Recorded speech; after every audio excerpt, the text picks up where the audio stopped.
রামায়ণের টিজার আসার সাথে সাথে একজনের নাম উঠে আসছে, তিনি হচ্ছেন নমিত মালহোত্রা। কে এই নমিত মালহোত্রা আজকে জানা যাক।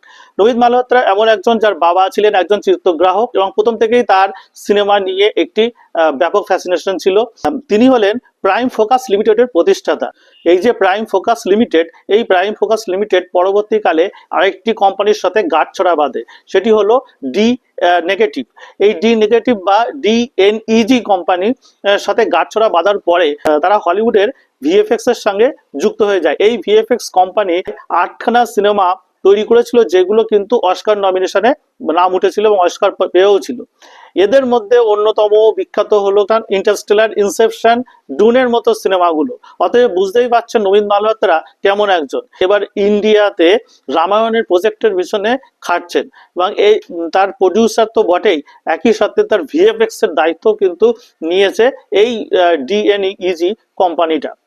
তো আমরা সবাই এক্সাইটেড যে এইবার রামায়ণে কাহিনী তো বটেই, তার সাথে মানে আমরা ভিএফএক্স এ কি দেখবো। এই ভিএফএক্স কোম্পানি কিন্তু এর আগে হিন্দি সিনেমায় ব্রহ্মাস্ত্রের সঙ্গেও কাজ করেছিল।